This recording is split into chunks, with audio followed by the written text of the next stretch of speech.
You're very welcome to the Irish Political Roundup's personal profile with me, Roisin Cleric. Me, Paul Brophy.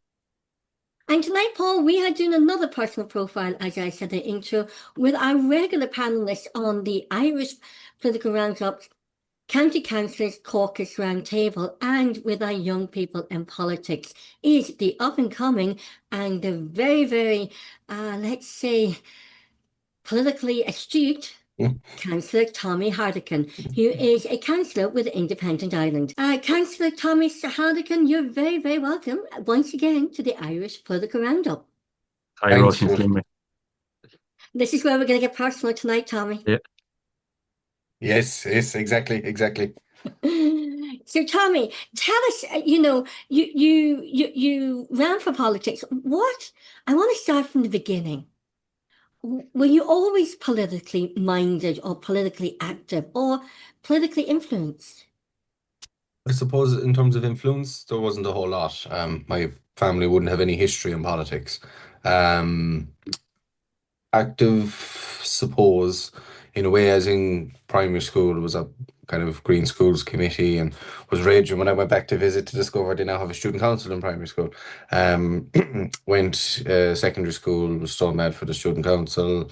Um, got beaten 3 times, first, second, and third year, to get into that, and got in TY, but would have been stuck in various different committees, and I suppose probably wouldn't have been a fun sight of teachers when they saw me coming, because usually I was sticking my nose in where I shouldn't have been. I found out that Mr. Brophy was after giving Roisin a note. I was up to him to say, like, come on now, be serious. Does she really need to get that note? If the yearhead sees that she's going to get a detention, they have a match coming up the weekend, she won't be able to go. Will you just reconsider and see if you can get rid of it? Um, and then I suppose just as I kind of grew on, then mum and dad have been fairly active in things locally. Dad would have trained GAA, mum would have trained rounders, been in the parents' council, so kind of would have been at the fundraisers, at the pitches, at the sidelines, saw the background work that went into clubs and societies and organisations to keep them going. And then once I kind of hit 16, 17 myself, I was old enough to be a part of those things and started putting my name forward. And as I've said umpteen times, finished on 14 committees, sitting as secretary chair or vice chair on all, across 7 parishes. So, and then I Oh, decided to take on another committee or council, if you want to look at it that way.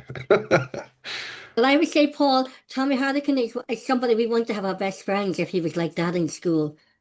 Absolutely, yeah. Anybody Yeah. that can get you out of trouble with teachers Oh, yeah. is And always a big sometimes I plus. kind of found myself afterwards going, could have done better there now, or maybe you would end up going back saying, actually, do you know what? No, forget about that one. You were dead right to give him a note there. And Tom, and Tommy, I was looking at a couple of the clubs you were involved with down through the years.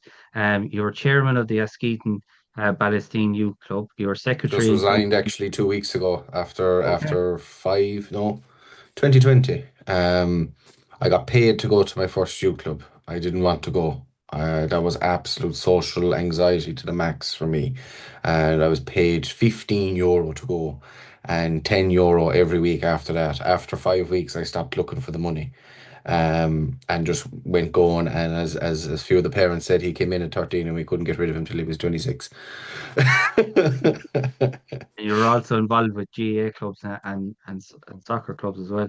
I know myself from being involved in sports clubs, like politics within a lot of them Yeah, clubs is yeah. can be a lot. So it is a good grounding for anybody Oh, that it is absolutely, and I be suppose that running the for best test was the recent amalgamation that we had in the club. I say, the parish I live in is Paliskenry and would be part of Kildima Paliskenry GA club. But when I went to school in secondary school, all my friends were playing in Ballysteen, so I ended up folding into the Ballysteen club, which is now Askeaton Ballysteen Kilcornan club.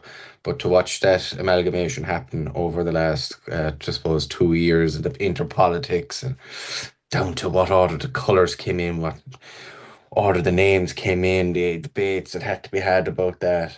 But no, it's definitely good for grounding skills, as one manager told me before when I tried to go back playing junior B football. You're great at selling the raffle tickets. Will you just stick to it?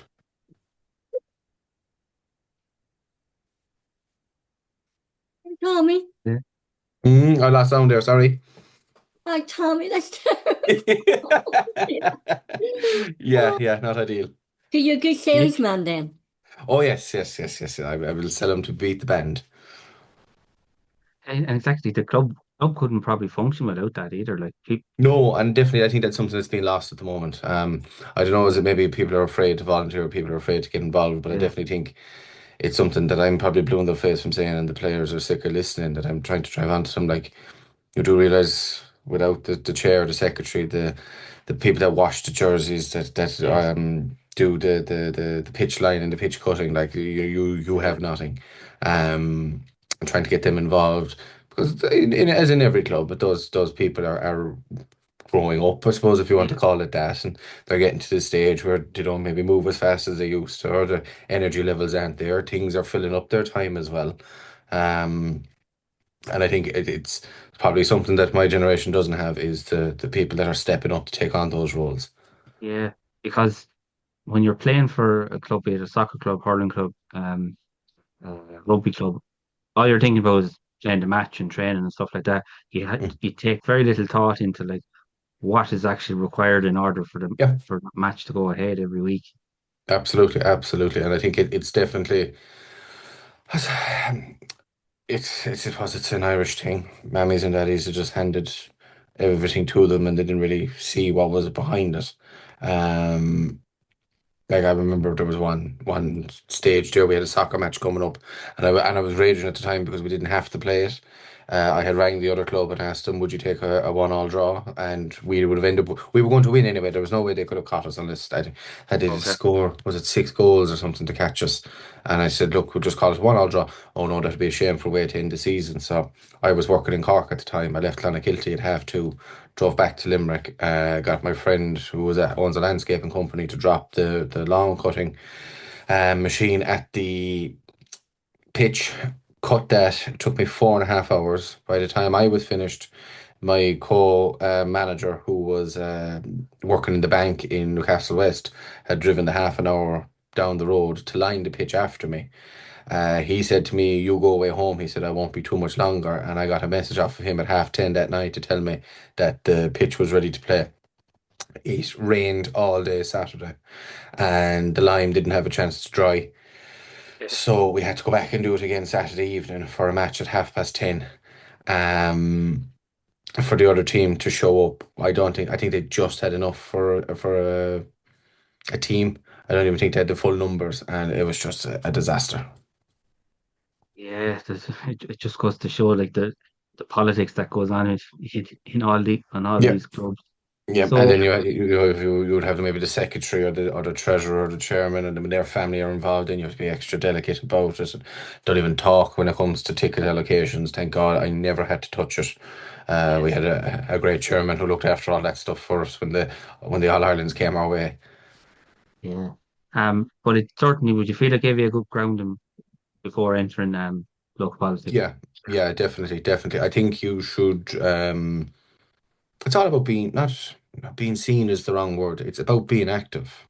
That you want as many people as possible to know who you are before you even put up a poster or knock on a door.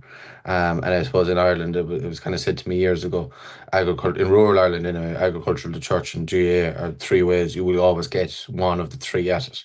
Now that has changed over the last couple of years, but those kind of organisations, the Yeah, far-reaching ones, um, you can go to all the IFA meetings in the year, but you mightn't see as many people from your own locality as you'd see at a local match.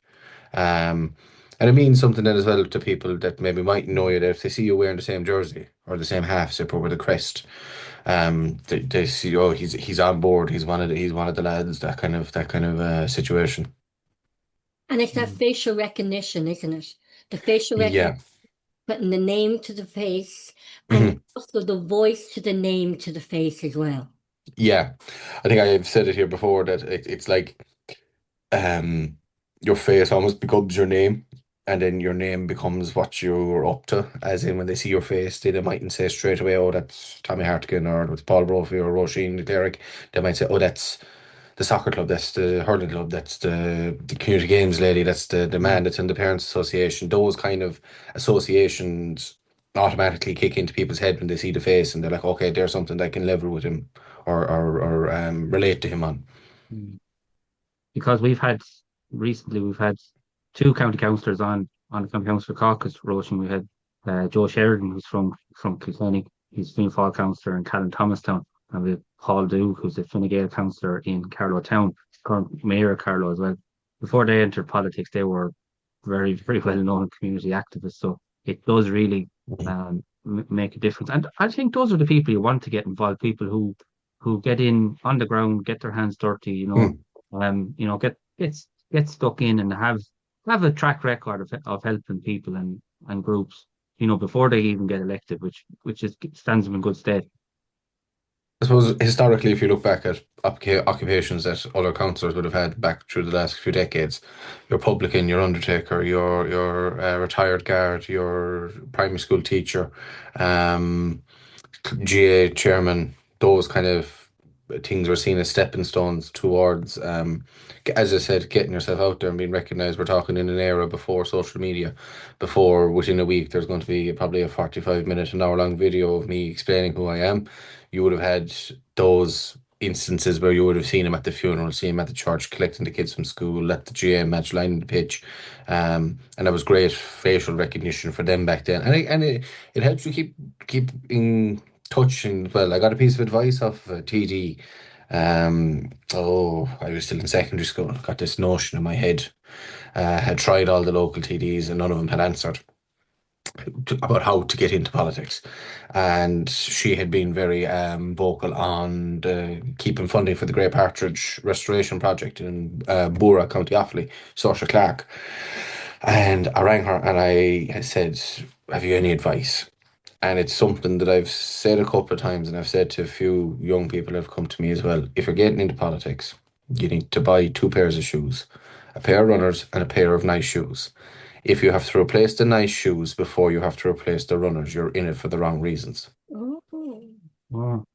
So that's kind of something that I find is very good with keeping touch and keeping contact on the ground. Is you need to be out in the runners. You need to be even just walk around the village, go to the match, stand on the sidelines, stick your head in the gate. If you see something going on in the hall, stick your head in there. Say, you okay for everything you need? Milk brought down for the tea and coffee. Don't go in and do a song and dance in the cartwheel up on top of the table. Just walk in. Is there anything you need a hand with? No. Or if you see a match and you see someone at the gate, lads, he's struggling with traffic. Yeah, it's backed up. Right, give me 2 seconds and pull in, get on a high vis, give a hand, get back into the car and drive off. Don't stand around waiting for a round of applause. And people remember that and people notice that, those kind of things. I was coming down a road through Curra Chase down from Croke after doing a house call. I was coming back into Kilcornan and I came across a rock had fallen on the road off the wall. I pulled in to throw it up on the wall again because I had nearly hit it and the person that came behind me was going to hit it. And an elderly gentleman and his wife pulled in behind me and they saw me doing it anyway. I got into the car and I drove off. About a week later, I was in the local and he came in the door. He came over straight away and he put out his hand and he goes, I couldn't get over that you stopped to pick up the rock. But sure, like, that's what was I going to do? Ring someone to ring someone to ring someone to send someone out to pick up the rock when I could have done it myself in 30 seconds? But he was absolutely blown away that was my attitude towards jobs like that, was just do it myself. DIY, do it Yeah, yourself. sometimes it is faster to do it yourself. One of my first posts on the campaign page was there was signs for the local village here that I'm living in were spray painted, and I could either wait for the signs to be washed or go up. So I robbed a bit of pink stuff from underneath the sink off my mother and a load of Brillo pads, and I went up. Now it took me about an hour to get it off, but I managed to get it off anyway. But like that was just another job done, whereas I probably would have spent an hour writing the email and then following up and then following up and following up to then be told, oh, it'll be done next week. Well, I think we need more of you, Tommy Hartigan. Oh, I don't know what my colleagues or my family agree, but thanks. I need you around my house, never mind anything else. Well, no, I have to say I'm very bad for doing things around the house. I have to put that out there. There could be a leak from the house if this goes out. Yeah, he's not as good as you think at home. I'm sure you are. So, Tommy, That's what we're here. They talk about, social media. Everybody's, be in politics, to be in business, you have to be on social media. And I always say this to Paul. Politics is about people. It's about understanding people, understanding their needs, their wants, their desires, their expectations, and understanding human behavior. Yeah. You do have to have a certain knowledge on that, but I think it's very dangerous, and I have witnessed this with a few colleagues. They think they know straight away. They're not listening. They're hearing you, but they're not listening. As sometimes, especially when I visit other constituencies and other counties, people obviously don't recognize my face straight away as the local politician. So you'd see someone would approach and I might step back a small little bit because you can see that they want to talk to their local. And I would be listening, shouldn't be, but I would be listening to the conversations, and I can hear the person's trying to tell the councillor or the TD or the senator the problem. They're hearing them and they're saying yeah, and they're regurgitating the information back to them, but I know nothing is going in. So just for, I suppose, my own humorous entertainment, I'd often turn afterwards and say, "Oh, what did that person want?" Something about a pothole or something about a house. And I'm like, "No, he's a single father with 3 kids and he's after been serving an eviction notice," or "No, she's after hitting the same pothole in the last 6 months twice, and the tyre hasn't been replaced by the council." That's what they were trying to tell you, and she gave you an air code for where it was. Oh, all right. Especially a lot of the older ones. Whereas I'm kind of finding I can see someone coming, I can tell from their demeanour straight away whether this is a ha-ha when you get a chance, or I'm in serious bother, I need all hands on deck here for a while. You can often hear it as well in people's voices when you answer the phone. You can hear it straight away, so that automatically tones down the conversation. You have to adjust what way you would carry it. You have to be very careful what you say. Very conscious of Michael Healy-Rae's story he told on Tommy Tiernan about what you say and the impact it can have on people. I work for a contractor, and we used to do a lot of kind of following up on.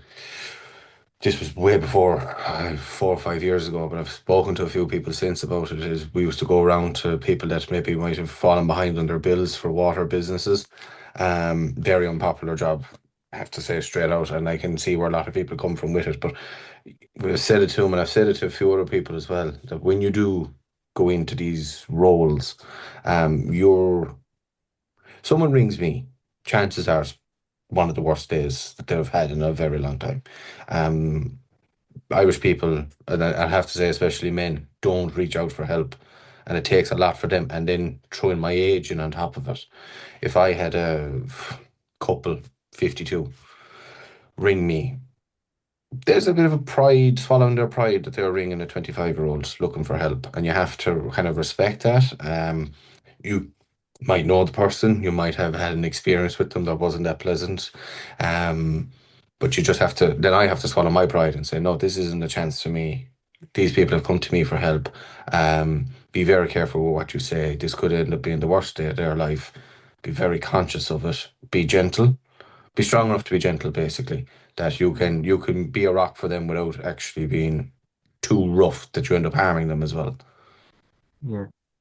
And I sure sometimes, I suppose, I'd imagine when you can do something in a situation like that, it must be fantastic. It makes the job really, really worthwhile. But when you can't do something, I said that must be difficult.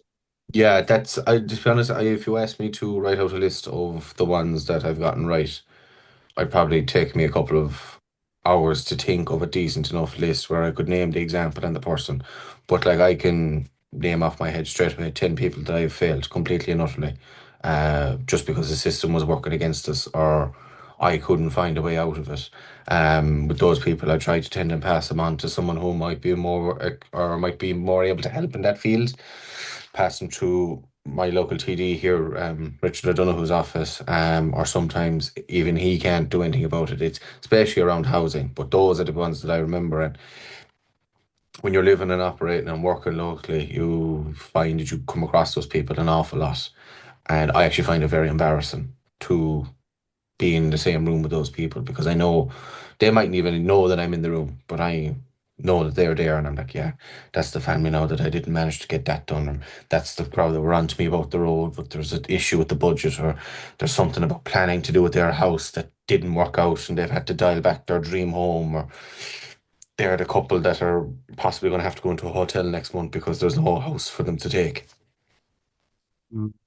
I remember when I spoke to you first, couple of late last year, you made a great point. You said when they were deciding the word um, local county Mm, councillor is very, very apt because you're hearing everyone's story. yeah, yeah, and definitely, I suppose there is supports there, but thankfully I haven't had the need to use them yet. But I suppose it is recognised that you are at the face of it a lot of time. I know some people, it's like water off a duck's back to them, seeing and dealing with this type of stuff. There's other councillors and colleagues that I know do take it hard very much and will lose sleep over it and will get upset over it. I'm lucky in a kind of a way that I have a way of kind of putting a block in and being able to switch off from that side of things when things are getting a bit tougher. I'm very lucky then with my support circle, with my friends and my family, that they kind of always, they can read me and they know, okay, today's the day now to poke him, or today's the day to leave him alone. And you are a county councillor. What inspired you to put your name, and what inspired and motivated you to put your name to the ballot paper? Frustration. I would be big into reading, not reading books, but reading quotes and trying to understand them.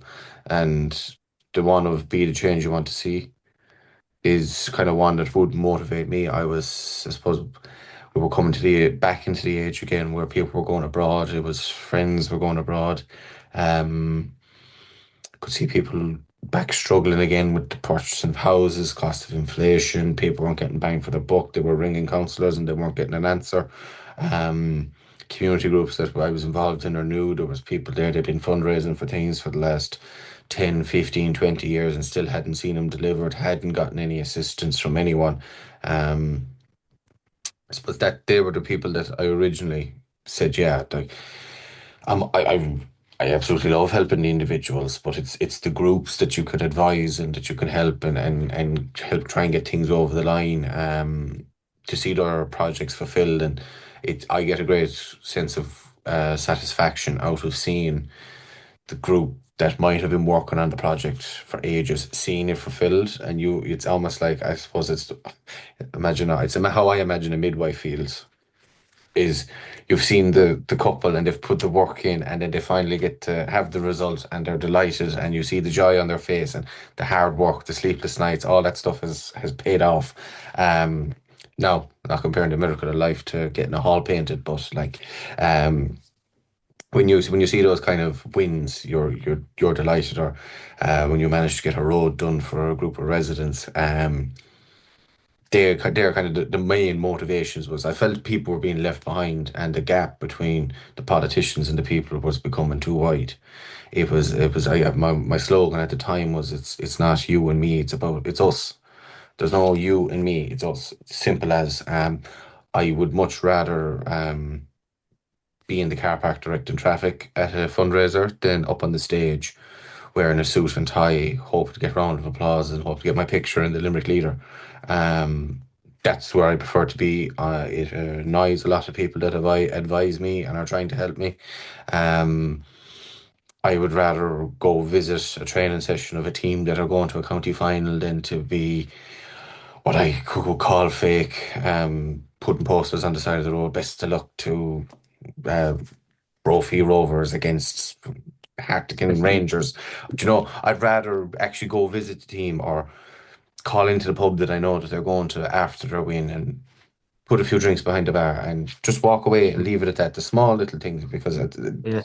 people are sick of the way politics is done, in my own opinion. I don't do funerals. I don't go to them unless I know the person who has passed or someone who is being sympathised with.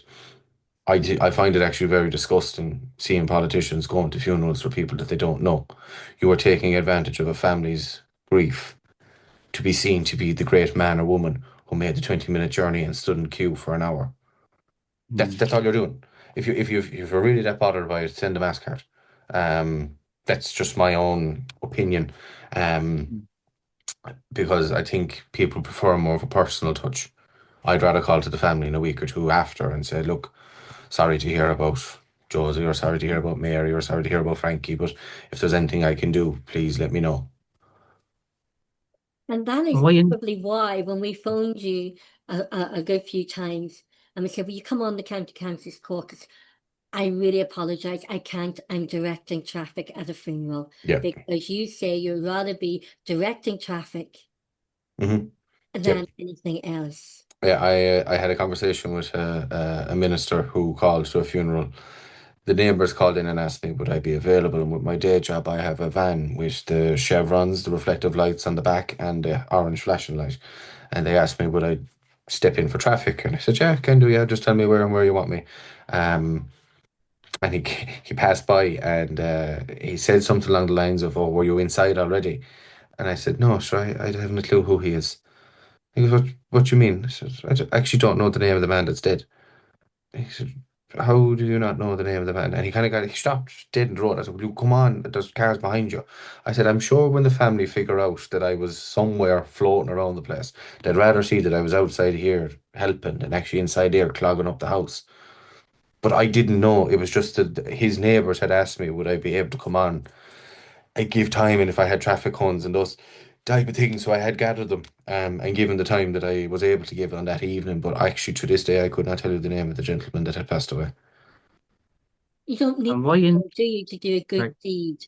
No, To no, do no. a good I know he deed for lives the about a mile community. away from here. I could probably get to his road from my house, but I actually wouldn't be able to point to the house.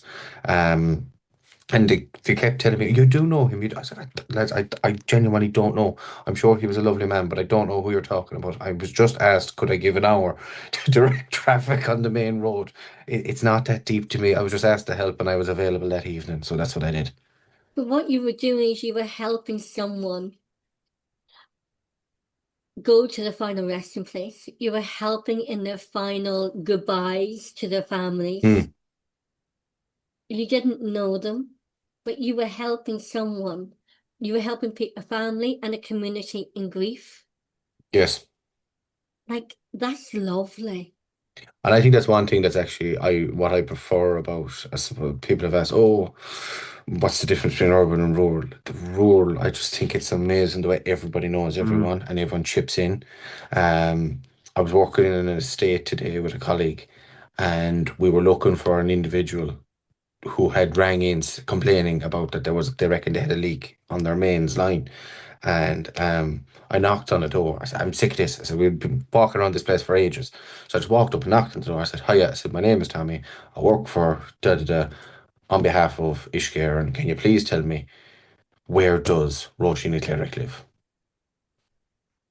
No idea. So how can you not know? There's only about 30 houses in here.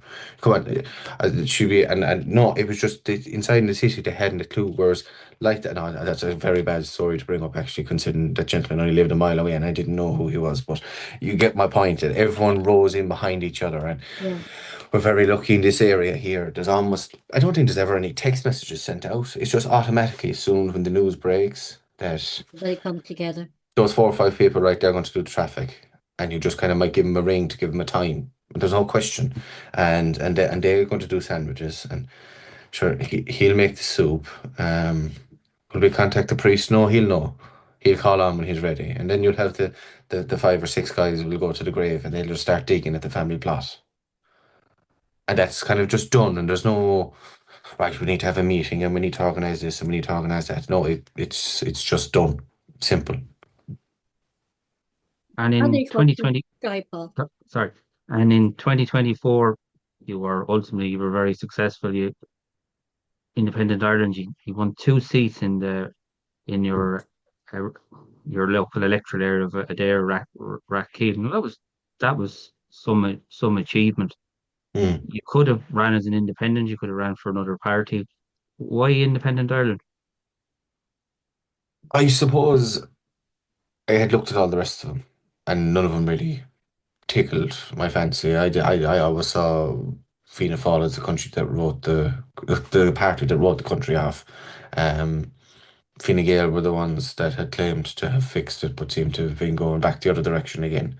And maybe I think they were going too fast with some of the social and economic changes that they were enforcing. Sinn Féin wouldn't be personally my politics; they'd be a bit too left for me. Um, so I was chatting and thinking and independent Ireland. There was the freedom was there, but you had the support of the team behind you. You had direct access to TDs and an MEP. Eventually, it turned out, thank God. Um, yeah, it just seemed like the right fit at the right time. Independents do great work, but it's very hard to row in any direction when you're rowing by yourself. I like the Independent Ireland attitude of they acknowledge that we won't agree on everything, but we will work on what we do agree on and we'll worry about the rest of it afterwards. I liked that there was no whip system imposed so that we were free to have our own opinions and to voice them within reason once we're not um, cursing other fellow members while we're doing it. Um, no, it just felt like the right fit at the right time, for me anyway. And we were lucky. I mean, fair enough, John had been co-opted onto Richard's seat on the council, but it was his first election as well. So if you could say it was two first timers, really. What do you think was your success as a first-time candidate to be elected to the county council?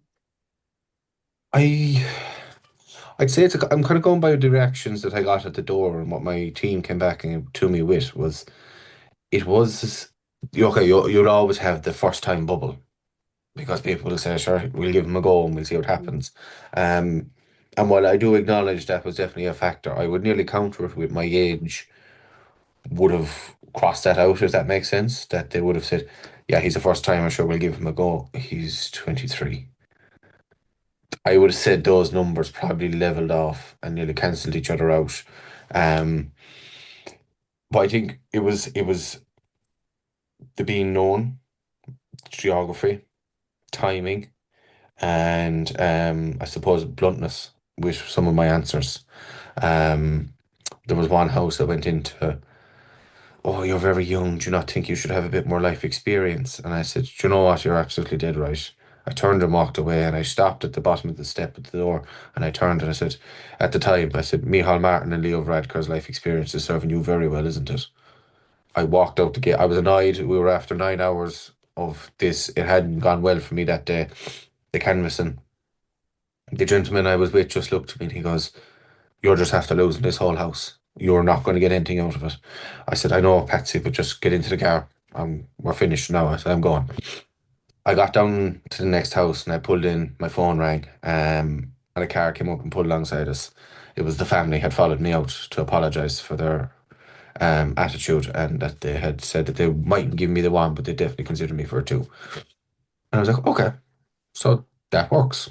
And when people would ask questions, I was asked some history on my opinions on different referendums, ones that I wasn't even alive for some of them.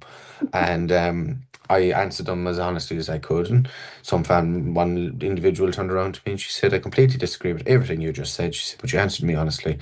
Uh, I appreciate it. You'll definitely get a two or a three. And I said, okay, I'll take that. Thank you. Um, being from one parish, gone to school and worked in another parish and being involved in the sports club of a third parish, kind of formed almost like a triangle with inter-parishes connecting. And Mm. you say your heartland is your parish and your four parishes that touch it, but mine stretched a bit longer and wider than I expected. Um, yeah, so I suppose they're probably where I think the result came out of. Was definitely surprised by the result. I'm very much a person. I have to be in the room or I have to be there to feel it and believe it. People say, "Oh, you're going on holidays in a couple of weeks. Are you excited?" No. When I get off the plane and walk through customs and step out of the airport, or walk through security and step out of the airport, then I'm excited because I'm there. Um, I was walking the dog, got a phone call from Richard. Where are you? I'm walking the dog. Why aren't you at the council centre? I said, there's no point me being up there. Me being up there isn't going to change the result. All right, and what are you going at for the day? Well, to be honest, I was complaining around the golf and I was thinking of going for a dinner afterwards. And he goes, "Will you get up here?" He said. I said, "Why?" He goes, "The first six boxes are open. It's looking well." So I remember just running in the gate, threw the dog at my sister, the lead, and said, "Put him into his kennel." I got into the car and went up. And when I arrived in, I was started being to see the tally sheets. I'd never been to a account centre. So Right. that was a complete alien world to me. Yeah. The calling, the ticking the boxes, the pigeonholes, all of that was just complete. I couldn't figure it out. Um, and they were explaining it to me bit by bit, and I was like, right, okay, thought I got the hang of it. I was standing with my grandfather, and we were counting what we thought were my twos, but we really didn't realize that they were on a different count. So I turned around and said, "Gee, I'm after getting 300 there. I'm after reaching the quota. I'm going to be the third elected." So I started ringing people like mad, "Get upstairs, get upstairs, get upstairs." So it was the wrong one. It was the twos we had been counting, but they were counting the threes. Those votes had already been counted. Yeah. But yeah, so that was definitely an experience, and I kind Brilliant. of said that the presidential election I actually enjoyed that a lot more because it was the first election I wasn't involved in. I was involved in the local, I was involved in the Dáil, I was involved in the Shannon, and the president was the first one I could actually sit back, and because we had no actor or part to play in any of it, I could actually enjoy the commentary. I could watch the debates without going, "Why did he say that?" Or watch an interview and say, "Oh God, why did she wear that color?" Um, and then watch the tallies and the polls and the come in Yeah. and make my guess. And we went up to the I went up to the council centre with a few councillors. There was a Sinn Féin, Soc Dem, Green Party, Fianna Fáil, Fine Gael, and myself. And we were just kind of standing chatting, and the crack we had that day was mighty. I was actually able to enjoy it. I was like, okay, this is what a council centre is supposed to be like when you're not stressed about how your candidate or how you are doing. What did you make of Hmm. spoiled votes in the presidential election? Because there was a lot of them. Interesting. I found it interesting. I th I don't know what I'd rather have seen low turnout or spoiled votes. Um, but I just don't think the option was there. Personally, I don't agree with Maria Steen or her opinions or her outlook. But that's not my decision to make. My responsibility as a councillor and our responsibility with our TDs was to make sure that there was a decent choice. Um, the chef's job isn't to tell you what you're eating when you come into the restaurant. His job is to make sure that there's enough options for you to pick something that you will like. And I think that was the job of the elected representatives at the time. And personally, I feel there was a failure on the Oireachtas side. Granted, the council route was open as well, but I don't think there was enough effort done by a lot of the candidates. I had several of them contact me. They either weren't organised, received three calls from one camp in one day about the same person, from three different people. They weren't coordinating who was ringing who. Or when I did ask for information or for like a manifesto, I suppose for lack of a better word, or literature to see, okay, if I am going to try and get you a nomination from the council and I'm going to try and help, I need to know I need to know the horse before I back it. And I'm still waiting for that literature to email to me. So that's the council road wasn't really open in Limerick, to be quite honest with you. Um, and then you had a directive from Fine Gael as well. But the spoiler vote, it just wasn't. Malachy Simpson created the slogan and had the march for spoil your vote, and then Maria Steen came on and then with the whole spoil your vote. But also it was interesting that what's his name? Gavin, no, what was Garrett Sheridan.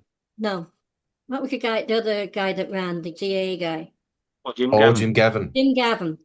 It was interesting that he ran, he Hmm. pulled out, but yet the Defence Forces, the Garda Síochána, and the Fianna Fáil votes, and people who didn't want to vote for any other candidate, they had a spoiled vote. So even though you could say the that was a spoiled vote as well. Yeah, his CV is what you would describe as a golden candidate. I can absolutely see where Micheál Martin was coming from it. The only problem was I don't believe Jim is a politician. Yeah. There is people who would make great candidates and have great CVs, but unless you can hold a conversation or hold your own in a debate, you're at nothing. I mean, you had a veteran, civil servant, GM All Ireland manager winner, um, from Dublin. I only for Catherine Conley, I would say he was probably the most likely candidate in the. But obviously, hindsight is 2020. There, I mean, you have your services, you have your civil servants will respect him. You have the capital should have been behind him as the man who brought the trophies home, and then Troy Fianna Fáil support him then on top of it. But obviously, it didn't work. So yeah, the spoil the vote was definitely something that I hope won't be repeated, but I have a feeling will, unless candidates put themselves forward and parties, or else parties find candidates to put forward that are of a caliber that people are wanting to see. Yeah, I think it is about the caliber and about the people whose names are being put forward. And Yeah, I think that's important. And really, when you because look at the spoiled votes, Paul and I, we worked out, when you look at the spoiled votes, Catherine Conley only really got 25% of the vote. Didn't mhm, so she got, but when you add up all the spoiled votes, it was only 25% of the people voted for her, yes, so yeah. It's still a fair majority, but it wouldn't be what I would call a winning one in a it two wouldn't or be a three horse landslide. race. Yeah. Um, I think one thing, like going back to the parties, picking decent candidates, one thing that absolutely drives me mad is on social media when I see people commenting on under Independent Ireland things. Oh, no candidates in Waterford. Oh, no candidates in Westmeath. No candidates in my area. Oh, why can't you run? We put out a call for candidates and people weren't coming forward. Why aren't people coming forward? Because you have Simon Harris is in court this week or last week about someone who threatened his kids. You have people getting abuse online and in person. You see the microscope that people are put under, where a mistake made 10 years ago came back and wrote off a presidential bid that was going pretty okay up until that point. Um, I mean, even like things like asking Heather where does she keep her toaster. Like that's not even no. She can keep it in the garden Yeah. shed for all I would care. I want to care about what she's going to do, how she's going to represent us. Does she want it? Part of the reason I wasn't really overly mad about Heather was the fact that she had retired. How can you turn around and say I want to enjoy my family time, and then But 18 months later say I want a 7 year contract? do you think that Heather Humphreys did it for the party? She didn't put her name forward. Do you think when the other candidate, Marie McGuinness, stepped back, that maybe Heather did it for the sake of the party? I think so. Yeah, Yeah. I think she did it as a favor. Yeah. Um, I think it was kind of, will you just do this and we'll figure something else out? Give us time. I think Mairead McGuinness, and I hope she is doing well, but I think it was such a vacuum that they weren't ready for. You should need to always have like extras or blood subs lined up, and it's something we're trying to incorporate into our own plans for going forward. Is yes, okay, we might be looking at Jim Bob Joe in North Tipperary, but we need to have someone that if something happens him or if he decides to pull out or if we figure out that his body's buried in the mountain, we need to have someone to come in and replace him. Because you can't just put all your money, all your eggs in one basket, I suppose is what I'm trying to say. Yeah. Yeah. And Independent Ireland, um, to have four TDs, to have an MEP in Kieran Malooly, and you're one of, I said, 23 or 24, uh, 23. 23 24, 24, councillors, 24, 24 apologies. councillors that you have across the country for a relatively new party. That is that is very, very good going. And if, as you said before, Roisin, if you look at a lot of the councillors that are in Independent Ireland, they have a lot of experience. There's people who've been other parties, there are people who are independents. The North Marcus are event that you had in Athlone. That was phenomenal to get over 20, nearly 27, 30,000 people Yep. in one place, you know. I'm Yeah. bringing all the, I'm sorry, Paul, but I'm adding on the Yeah, same to your point. I'm bringing all the farming organizations together at the one time. Yeah, it was an absolute credit to the lads involved. Oh, pardon me. Yes. Um, it was an absolute credit to them. Yeah, you're right. We're blessed with the amount of experience that we have across the 26 counties.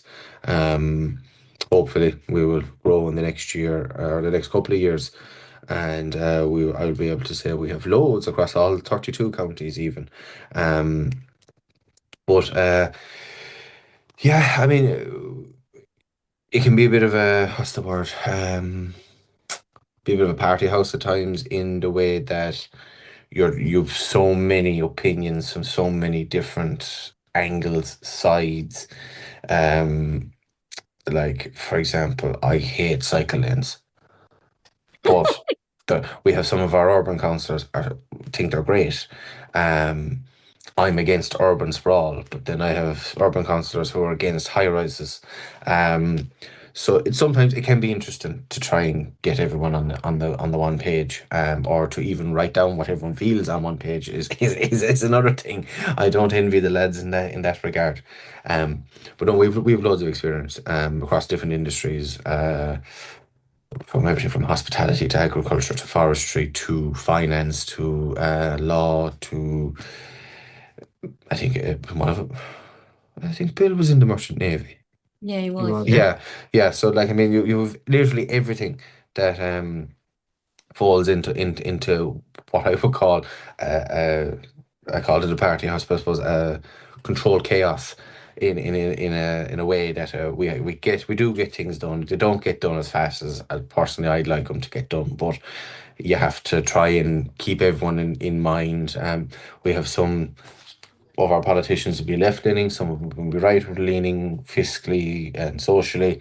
But we have a happy medium, and we as I said we concentrate on the stuff we can agree on, and we leave the rest of the stuff to maybe a night after a general conference or something, and we'll talk about that at the bar. That's But to get, something I think sorry, the party, sorry, Paul, the party whips system, having no party whip, where I think that is very refreshing. Because Yeah. all of these jokes, if I went to anything, I'd lose the party whip within an hour of being selected. yeah, Yeah. you open in a book to see how long it would take you to lose it. Yeah. But I think that's something very refreshing because, you know, you go into politics, you put your name forward because you do have opinions, you Mm. do have solutions, you do have ideas about different concepts and how you would implement things and solve problems. And again, it's like no one's going to agree on everything. No. You might agree on 80%, you might agree on 20%, but my analogy of this is you might agree on 80%, might not agree on 20, but sometimes it's in that 20% to that 5% and then down to that 1% is the jaws the bottom line. Then you Mm. could go into another party, you could disagree on 80%, but it's that 20% of a party that sort of inspires you.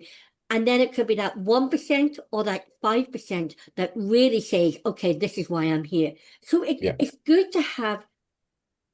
to be able to use that critical thinking, that free mind, that free spirit. Yeah. Yeah, you hit the nail on the head of the critical thinking. I think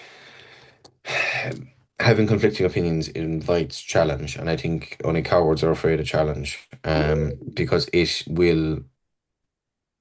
makes you rethink. Like there's issues, policies that Independent Ireland have. I don't agree with. And I've said it that I don't agree with it. Don't expect me to stand at the podium and or stand behind you when you're talking about these things. I won't. If I'm asked, I'm going to answer the question honestly. Um, but it invites a debate, and maybe in a couple of years' times, policies can change. I think that's one thing the parties absolutely fail at, is they're not willing to adapt and change. And when they do it too quickly. They go from no, no, no, no, yes. it's as opposed to more of a gradual thing, where you can turn around and say, well, look, that's what the collective have agreed on. It's not my personal opinion, but I'm happy for you to go ahead with that, and I'll just do my own thing when it comes to it. But when you have those debates and have those arguments, it opens up the floor to other ideas, other possibilities. Maybe this isn't the only way. Maybe there is another way around this. Maybe we're looking at it from a wrong angle. And if you're afraid to have those conversations, you shouldn't be in leadership. Mhm. I always say to Paul, before talking about anything, that Paul, don't agree with me for the sake of agreeing with me. If you disagree with me, tell me. Because that Yeah. gets me to think. It Yes. opens up my mind. It gets me to think. And I grew up in the North, right? Mm. My best friends, and I married someone who had completely different opinions and a completely different political values than me. But that wasn't what ended my marriage. But I would still say some of my best friends would disagree on politics, would disagree on certain things. But when it came to it, we were swapping one another's clothes, putting on Mm. makeup, helping, and then going out dancing. You know, we Yeah. could agree on that 80%. Yes. Even though we disagreed on the 20, the 5, and the 1, Hmm. or the And other way Tommy, around. It's agreeing to disagree respectfully. Yeah. That's the key. And working to the common ground and the common good. Absolutely. and Tommy, I'm sure you have colleagues in other parties where, party whips are employed a lot. Do you kind of sense their kind of frustration at times? That Yep. parties going in a particular direction, and Hmm. they're like, I don't agree with this, but I know if I Yeah. stick my head up here, it could be cut off. Yeah. Kind I of think thing. I find it frustrating, but then again, it's I'm looking through one-way glass in a way.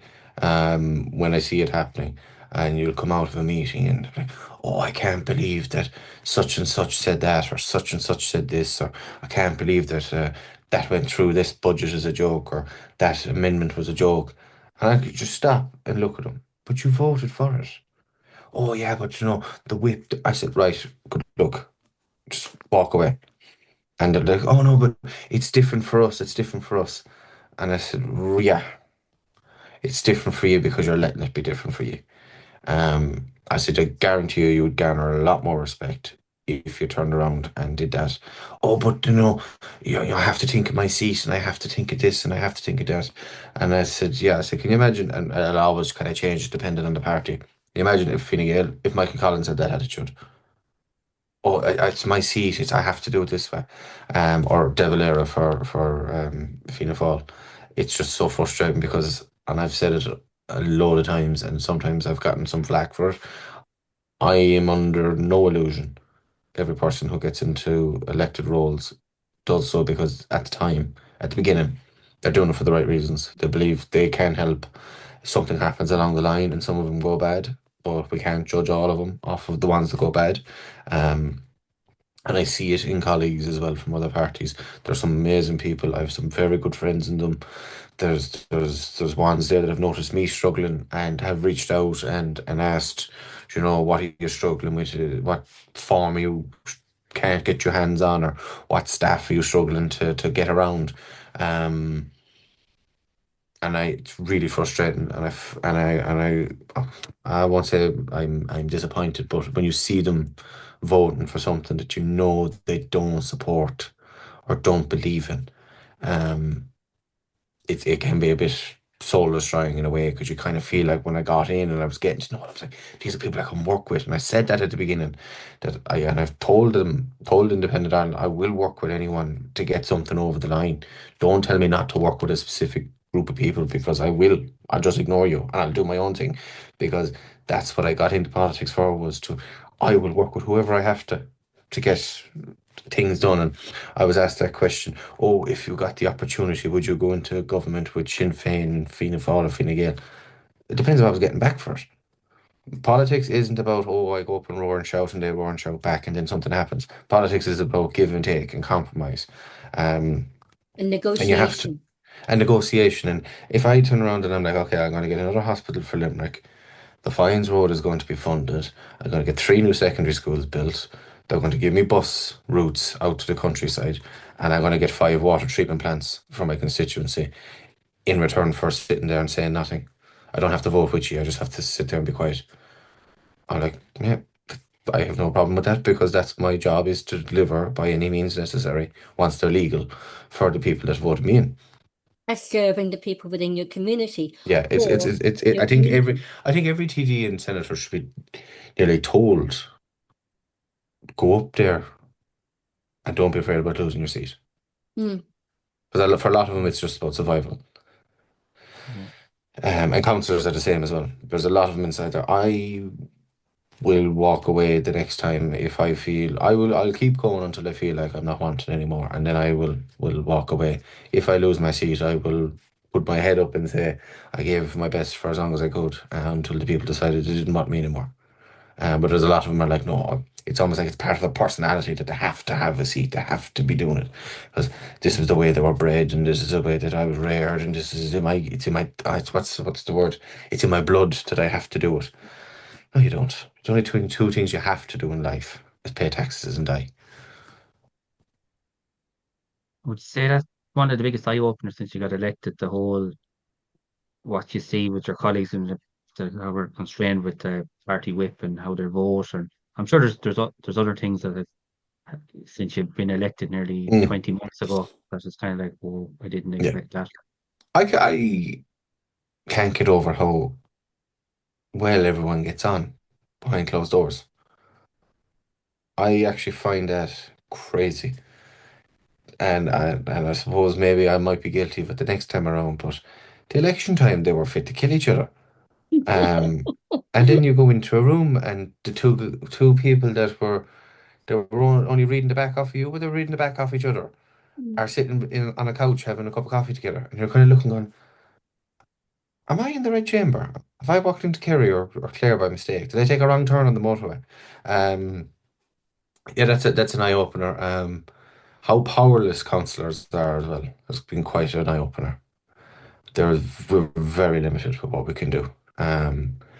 Even our executive functions are very, very limited. It's almost like I feel sometimes like I'm just a part of an oversight committee, really, watching the executive, and there's no actual get that done or we need to get this over the line. We need to get that housing development started. Why hasn't this road been resurfaced? Because there'll always be an excuse, and there'll be actually we don't really answer to you, you know. So that can be quite frustrating, and I suppose it was hugely eye-opening as well when I went in to figure out how actual powerless Yeah. councillors can And be. you're very unique in Limerick. You're the first county, city and county that has a directly elected mayor in John Moore, and he got Mm, elected there in 2024. Got a very, very big vote. He's an yeah, independent former Secretary General of the Department of Finance. He's been on the record very recently talking about how difficult he's found it with certain members of Limerick City and County Council. What would you share some of his frustrations? absolutely, yeah. Without a doubt. It's probably the only thing I will back him on 100% without any question. There's huge frustration there. You're looking at budget meetings going on 9, 10 hours. You're looking at corporate policy meeting went on for 7 hours. Um, it just the meetings are turned into mayor bashing sessions. Absolutely, he needs to be held to account. Our job is to hold him to account and to represent our people to him. But he has a mandate as well. It's not my job to agree with him. It's my job to work with him and to again what we agree on, get that over the line and park the rest of it. Some of his ideas are absolutely brilliant, and some of his ideas you're kind of looking at him going, John, where did you pull that out of? Um, but I do have a good kind of working relationship with him.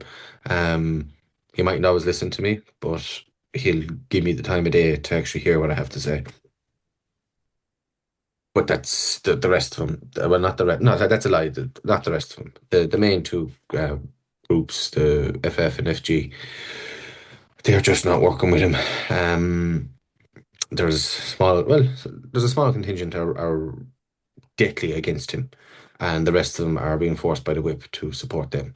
Again, another thing where you come out of, like we had that vote of the corporate policy, he wasn't present for it. He had gone home sick.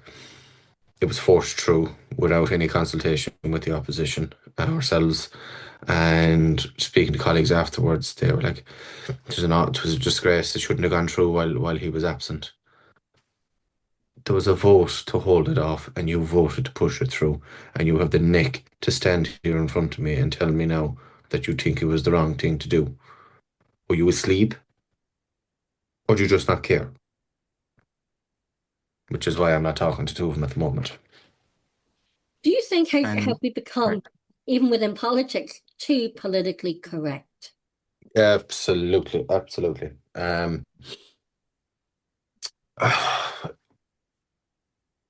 Yeah, even right there now, I'm pausing to think and try and structure an answer to try and make sure that what I want to say is what I actually say, and not that it can be twisted by someone who watches this video later on.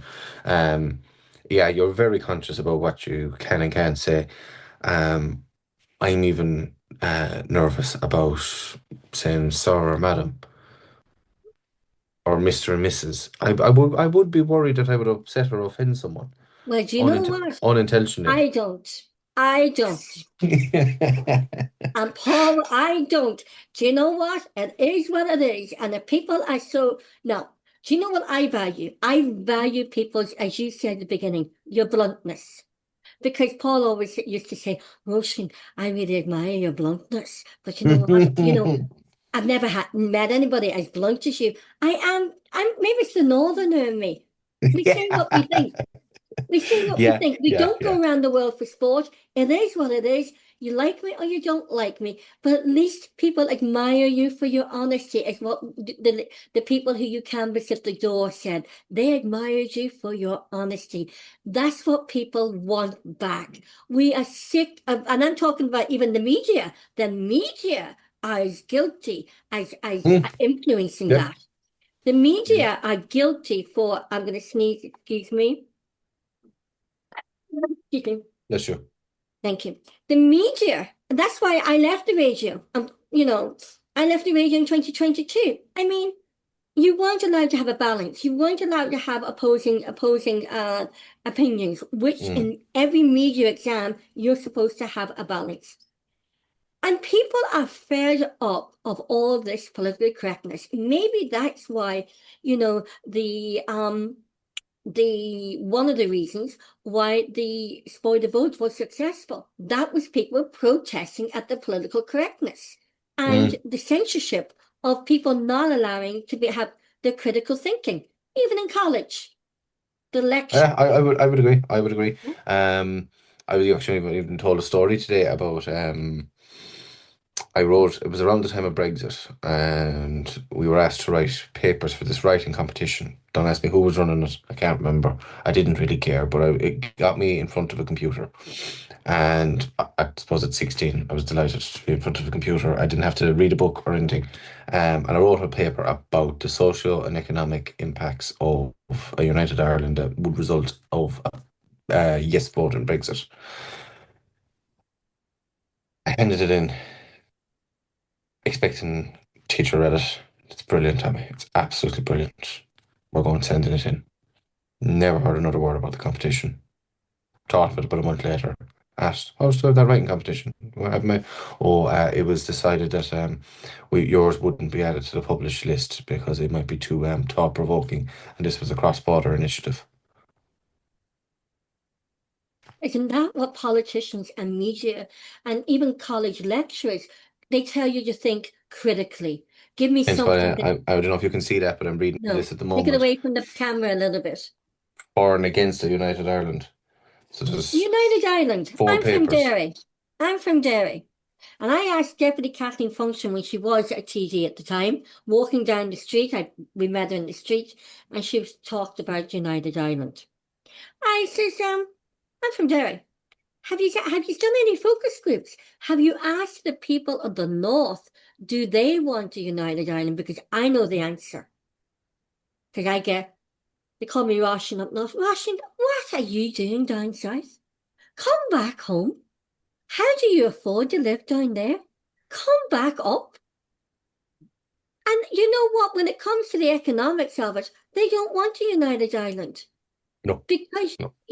so this united Ireland was only came very, very interesting to the Irish media, the Free State media, the Free State politicians, because Brexit. Because Mm. Brexit, and in my opinion, the only reason why in my opinion, this comes from Europe, not from the Irish government or the Irish politicians. It's come from Europe because England, if they have a united Ireland under Europe, England is sandwiched right in between Europe, apart from Mm. the English Channel. So, like all this talk down here about united Ireland, united Ireland. And yet there's the people in the north also have a choice. They have opinions. And it's all about being as if it's all being decided by the 26 counties and the government and the media.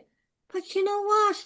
The people in the north are not going to give up their good health care, their Yeah, school, that's what their I was about to say education, that, actually. Yeah. their housing, and the But cost of living is far doesn't that cheaper. tell you about the state of our state at the moment? For years, I suppose, go rewind back to before my time, the Republic wasn't really bothered about United Ireland. It was whispered about in pubs and at late at night and at matches. We might have And got you. it was the nationalists in the north that were stone mad for United Ireland.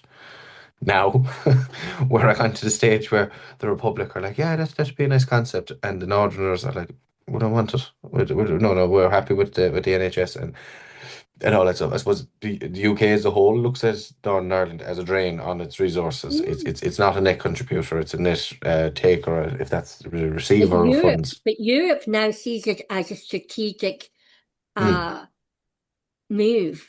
Which is why Yeah. I've kind of part of the argument I made was that for the people in the Republic who are saying, "Oh, United Ireland, United Ireland," okay, we need to look at what surplus we'll call it we're operating on at the moment, and are we able to absorb the deficit that is in the Northern Ireland budget? And I think at the time we can't, but I was reading something else today anyway, and I must check up on our GDP again because the yoke I looked at said it told me it was after trebling since 2017, but I doubt that because I haven't seen it. I have a question for you. Who Hmm. inspires you politically? Hmm. Hmm. Who inspires me politically? Now, not in the history, but Oh, now. Russian, Okay, well, that's two questions. you caught Who me. I was inspires looking. I have a stack of books behind the computer here, and I was reading the spines of them to look at the names, and they're all dead. okay, who inspired you in the past? And we'll make it two questions. Who inspired you in the past? And who inspires you now? In the past, I suppose Michael Collins, Nelson Mandela. Um, both faced massive adversity. Both, I suppose Michael was a bit of an exception to this, but Nelson faced a divided nation and had to try and bring them together and pull them, make them think that they could be better than what they were. Um, I found that his whole story, to be quite honest, very inspirational. Um, and then Michael Collins, in a way, I suppose you look back at who he was, what he was. He was, is he 17 in 1916, officer in the Volunteers, goes to fight in the Rising, goes to prison for 2 years, comes back.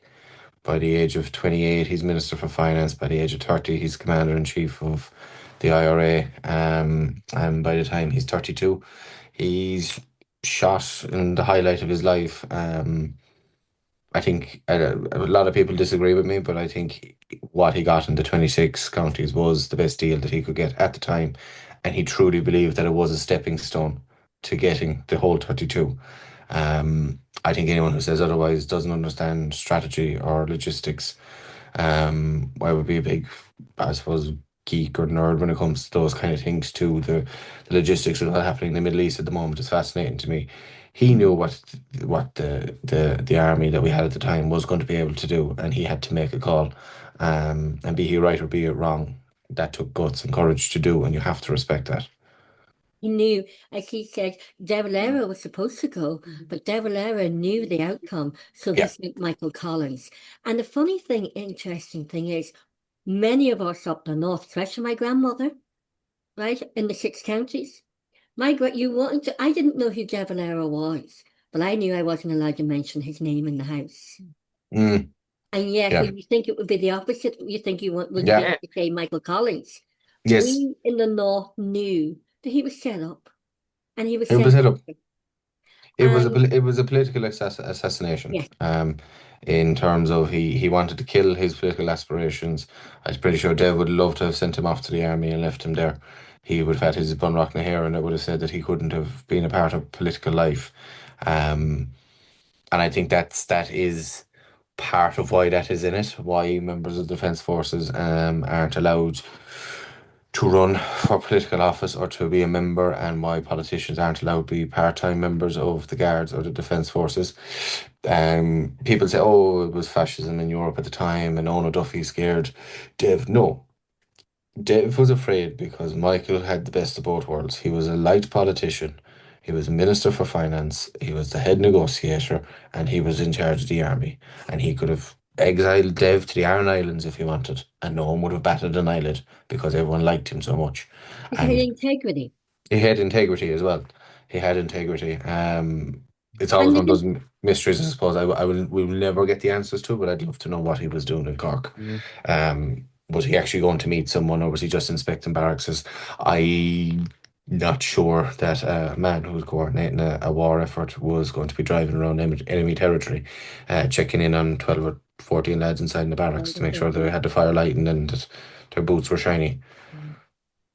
And the one thing I find interesting, before I ask you the next question, I haven't Mm. forgotten it yet, is no one knew what he looked like. They didn't have a photograph of Michael Mm, Collins. That I yeah. find really intriguing. Yes, absolutely. Which means he was able to. How did he run an election and get elected as an MP slash TD at the time when nobody knew what he looked like? That they couldn't get a photograph of him, but yet people knew him and his name enough to put a mark beside his name. Yeah. So it brings me to my second question. So I gave you plenty of time in your head to work out who Yes, inspires you. And if there isn't anybody inspires you, that's an answer too. And we'll accept that. Who inspires you now? I said, we're sort of putting you on the hot seat, isn't it? it is because I suppose a lot of people would expect me to shout out the obvious. The politician I've yet to find. Hmm. That's I have this idea in my head of what I think we should be. It's something I strive towards. Will I ever get there? I don't know. No, I don't think there's anyone at the moment that I would look at and say, in 5, 10 years' time, I'd love to be exactly like such and such. I think it's something that always needs to evolve. If I ever meet one, Oisin, I will be ring you straight away and tell you Do. I have found one. I'll be intrigued. Yeah. I'll be And, intrigued why. Yes, and yeah, I Roisin, think you. actually, when I was sitting here and we were talking about Michael Collins, wouldn't it be fabulous to have a program with Tommy, who's a big history fan, big fan of Michael Collins, and Councillor Jerry Coyle, Yes. whose father actually carried Michael Collins' coffin and was one of his Wow. trusty lieutenants, Hen, Henry Coyle, the forgotten freedom fighter. Yeah. Mm. Yeah. We should do a program on Michael Collins, maybe, and Yeah. just get and have people's different opinions on Michael Collins and De Valera. I think that one Mm. might be really good, interesting. Now, somebody watching this would pip us to it, but you know what? Let them, and we'll still do our own. Um, Ours would be better though. It'll be honest anyway. He'll be Yeah, honest, and 100%. that's something that we are is honest, and I think it's about doing everything with honesty, integrity, and dignity. Hmm. Yeah, yeah, and that's what we have to strive for, I suppose, in all engagements that you do with anyone, personally or professionally. Sometimes the lines get blurred on it, but when that happens, you just need to step back and take stock and adjust your sails if you feel like you're drifting in the wrong direction when it comes to just to those three values. And agree, and be Mm. able to, agree to disagree respectfully, and yet still have a platform and an opportunity to actually be able to think critically, and able to get that thought-provoking concepts or ideas, and get people to think, I disagree with you, but that's a good concept. Or I see where you're coming from with that, where you can bring change around and Yeah, mediate. but there's absolutely nothing wrong with debate. No, And to be quite honest with you, I prefer the company of people who disagree with the majority of what I say, because it makes life interesting. yeah. Um, there's nothing worse, and I have been caught on camera doing it, and it's something I'm very conscious of, and I need to stop doing it. But in the background of a press Look at you conference, there now. yeah, in the background of a press conference, and they're there nodding away, yeah, yeah, yeah, and your man could be saying that, oh yeah, the rainbows are made from unicorns, and it's the off trail of a unicorn. Yeah, it is. Yeah, Taoiseach, you're dead right. You're dead right. Like, come on. Will you wake up and say something interesting? Say something that is contradicting or conflicting with what has just been said, and let's actually have a debate about this, because who knows? We might actually end up getting the best of both worlds. We might get what you have said and what I've said and come together, and that could end up being 10 times better than what the original idea was. Well, you know what, Councillor Tommy Hartigan, we've gone over the hour, and I could stay here talking to you more and more and more. I find you so interesting. I find you so intriguing more, and what I really like is for a young person, your ability to be honest and frank and blunt Yeah. Um, and polite, but at the same time, very polite and very respectful. I admire that. thank you. I thank you. I appreciate that. Hopefully, we'll start seeing more. Uh, My fear is if I do decide to stick at politics, um, that in 2029, I don't want to still have the title of youngest councillor in the chamber. No. I don't want to, in 2029, still be the youngest councillor in Independent Ireland. Um, there's nothing wrong with change. There's nothing wrong with moving on and realizing, and we're putting the foundations in at the moment well, it's we're nearly there at the moment to launch Young Independent Ireland, which will be based around getting young people on board, getting them active politically, with our main mantra being, we might not end up being where you want to stay, but if you realise that in the Young Independent Ireland isn't for you, we've done our job properly. And we've like that spark. We're looking at drawing up a program of a camp almost for those that might be interested. Bring them along, show them, do debates. I have a group from the local primary schools coming into the chamber in the next couple of weeks. We're going to do a mock budget, mock debate. They'll get to be councillors for a day. We'll sit them around. We'll elect the chairs. We'll elect the mayor. Um, and I do have other things to be doing. Quite frankly, I have better things to be doing. But I think it's something that the generation that came before me failed to do, was to get the next generation ready, Yeah. and get them ready right, and have them good, decent people with integrity when it comes to politics. That's what we were hoping to try and achieve with Young Independent Ireland, so that I can move on to other things. I might go become party spokesperson for something else, and let someone else take over the youth side of things. Let someone else be the leader, of the Young Independent Ireland, and be the youth development officer. Because as I said, there's nothing wrong with change. You look at organisations that went bad and the states that went bad. It was because the leadership stayed the same for too long. There was no Yeah. change of ideas. And you need that organizational change management in place. Yeah, I mean, there's a reason it's laid out that our terms are every 5 years, because every 5 years that your constitution believes that it needs a shake up. You need to catch the box of Legos and shake it and see where the bricks land and see what you can build from that. And also, we need as a nation that intergenerational mix of the experienced county councillors or TDs or senators or MEPs, where they can bring the younger people along with them and share their wisdom, their knowledge, their experience with the younger generation. Yeah, there's one thing I'm determined to do in whatever office I finish up with or end up in, is currently young people are just treated as votes. They're not treated as potential colleagues. You see these groups where they were brought to Dáil and they got a tour. They were brought to Brussels and they got to see half of them are only doing it because I'll get a few votes off of them. They might hang a few posters and they'll be canvassers. You need to do it to inspire the next one. I'd love to have seen where I would have ended up or how I would have gone about it if I had gotten a tour of Leinster House at 14 or 15. If I had gotten engaged properly with a good young political organisation at a young age, if I had met an MEP for the first time before I was 23, those kind of where those journeys would have ended up leading me on to and what I would have ended up doing. And as much as it is about paddling your own canoe and trying to stay afloat yourself, you need to open up the door for others as well to come behind you.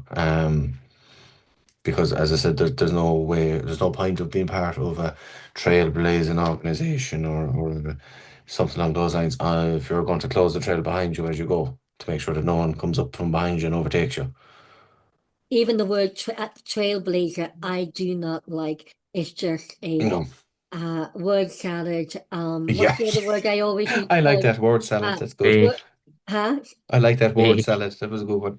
Yeah, word salad, fake. I can't take that. That's Piers Morgan. Word salad and what's the word I always sort of say, Paul? Sound bites. Yes. Soundbites, yes, Yeah. You know, Yeah. Like trailblazer. What the Jesus is a trailblazer? I mean, trailblazer is like, how does that describe someone? Trailblazer. I mean, it's such a managed marketing woke saying. It's it means running everything and someone in. nothing at the same time. Yeah. I heard a good one. Someone was after doing a press conference. Did you watch so and so's press conference the other day? I said, no, I didn't. I was at work. Why? There were so many sound bites in it. You could have had a picnic. I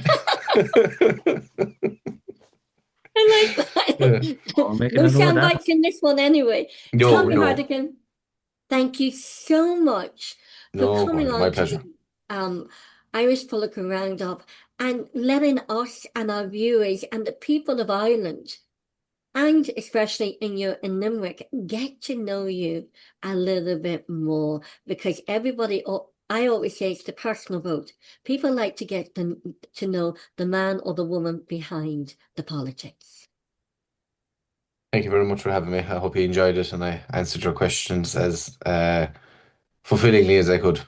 Well, I can't wait to meet the political representative who inspires you now. Yes. Yeah. Tommy, thank you so much indeed. Thank you.